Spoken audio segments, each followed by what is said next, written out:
বিএনপিতে যোগ দিচ্ছেন গণ অধিকারের রাশেদ খান। গণ অধিকার পরিষদের সাধারণ সম্পাদক রাশেদ খান বিএনপিতে যোগ দিচ্ছেন। তৃতীয় দশ জাতীয় সংসদ নির্বাচনে ঢালের শীষ প্রতীক নিয়ে নির্বাচনেও অংশগ্রহণ করবেন। গণ অধিকার পরিষদের ঘনিষ্ঠ একটি সূত্র প্রথম আলোকে এ তথ্য নিশ্চিত করেছে।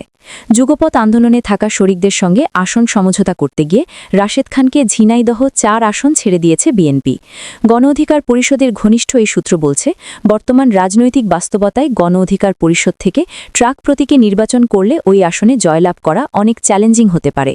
ট্রাক প্রতীক নিয়ে নির্বাচনে জয়ের ক্ষেত্রে নানা অনিশ্চয়তা থাকবে। সেজন্য ঝিনাইদহ ৪ আসনে জয় নিশ্চিত করতে ধানের শীষ প্রতীক নিয়ে সেখান থেকে নির্বাচন করতে চান রাশেদ। সেজন্য বিএনপিতে যোগ দেওয়ার সিদ্ধান্ত নিয়েছেন তিনি। ওই সূত্রের ভাষ্য, বিএনপির সঙ্গে যুগপৎ আন্দোলনে থাকা শরিকদের মধ্যে যাদের আসন ছেড়ে দেওয়া হয়েছে তাদের অনেককেই ধানের শীষ প্রতীক নিয়ে নির্বাচন করতে বলা হয়েছে। তাই রাশেদ ধানের শীষ প্রতীক নিয়ে নির্বাচন করার সিদ্ধান্ত নিয়েছেন। গণ অধিকার পরিষদের সাধারণ সম্পাদক কে হবেন তা নির্বাহী পরিষদ এবং উচ্চতর পরিষদের বৈঠকে সিদ্ধান্ত নেওয়া হবে বলেও ওই সূত্রে জানা গেছে। বিএনপি সমঝোতার মাধ্যমে শরিকদের ২৮টি আসন ছেড়ে দিচ্ছে। গত বুধবার সংবাদ সম্মেলনে 10টি আসনের শরিক দলের নেতাদের আনুষ্ঠানিকভাবে প্রার্থী হিসেবে ঘোষণা করেন বিএনপির মহাসচিব মির্জা ফখরুল ইসলাম আলমগীর।